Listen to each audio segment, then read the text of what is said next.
एक प्रश्न और है मित्र का। पूछा है, शक्तिपात और प्रसाद में क्या अंतर है, दोनों में क्या चुनने योग्य है।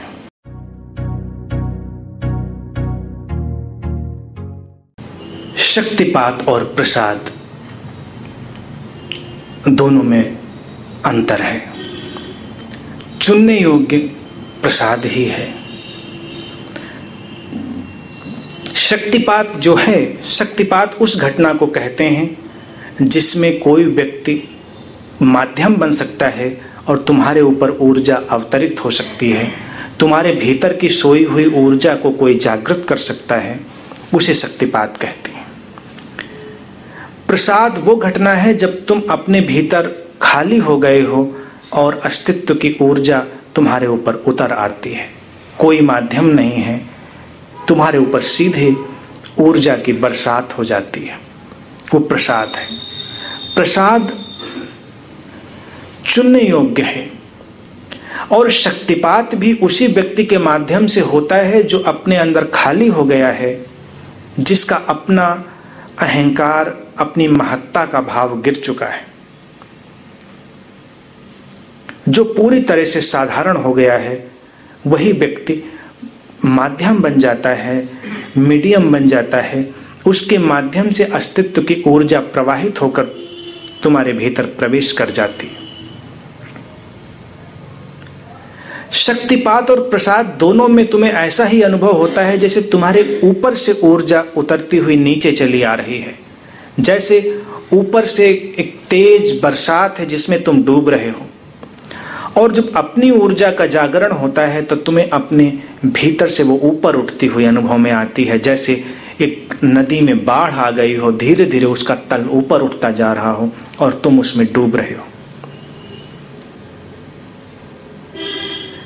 शक्तिपात के दुरुपयोग की संभावना है।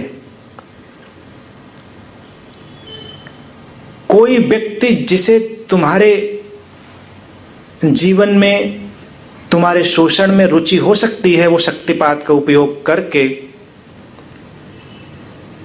तुम्हारे मानसिक जगत को नियंत्रित कर सकता है। बहुत सारे गुरुओं को तुम ढूंढ सकते हो जो शक्तिपात का काम करते हैं।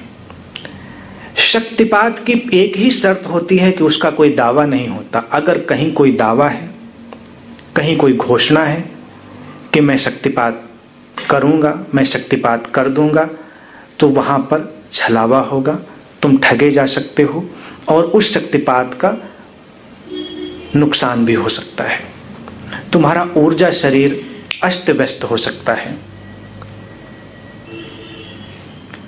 क्योंकि पहले तुम्हारी पात्रता की आवश्यकता है कि पहले उस ऊर्जा को अपने अंदर समाहित करने की, संतुलित करने की क्षमता विकसित की जाए, फिर ऊर्जा को जागृत किया जाए।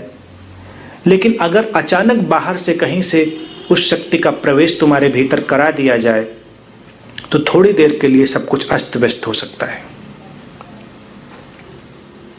तो ऐसे गुरुओं से हमेशा सावधान रहो जो शक्तिपात की दावेदारी करते हैं। हाँ, कभी कभी ऐसा होता है कि तुम किसी संबुद्ध सद्गुरु के सानिध्य में बैठे हो और अचानक तुम्हें लगता है कि तुम्हारे ऊपर ऊर्जा की बरसात हो गई।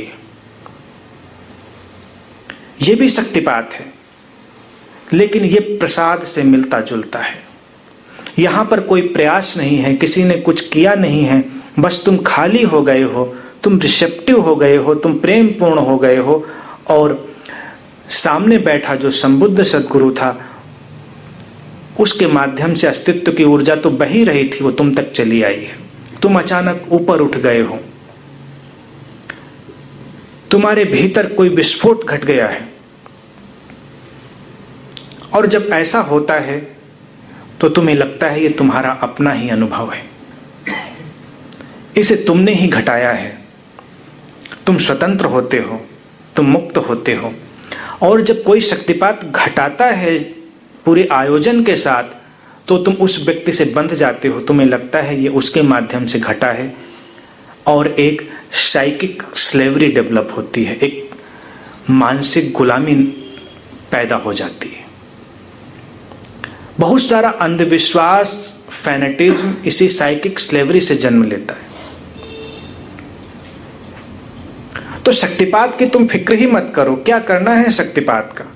तुम तो प्रसाद की चिंता करो। प्रसाद या ग्रेस वो तब तुम्हारे पास अपने आप चली आएगी जब तुम उसके लिए तैयार होगे। तैयारी एक ही है कि तुम अपने आप को खाली कर देते हो, अपने पात्र को खाली कर लेते हो और तुम बिल्कुल सजग और चौकन्ने बने रहते हो और तुम अनिश्चितता की प्रज्ञा में स्थित होते हो कि कुछ भी हो सकता है और अचानक तुम्हारे ऊपर ऊर्जा की बरसात हो जाती है। वही प्रसाद है। ऐसा लगता है जैसे कोई तुम्हारी तीसरी आंख खुल गई।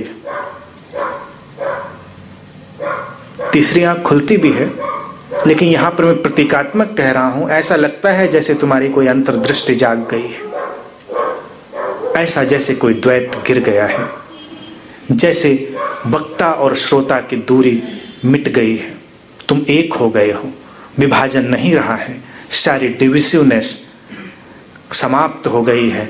तुम एक महासागर से जुड़ गए हो। बूंद समुद्र में गिर गई है या समुद्र बूंद में आकर गिर गया है, लेकिन वो जो निजता थी, इंडिविजुअलिटी थी, वो मिट गई। अब केवल अस्तित्व रह गया है। ये प्रसाद की स्थिति है। तो उसकी ही प्रतीक्षा करें, उसका ही आनंद लें और सहज रहें।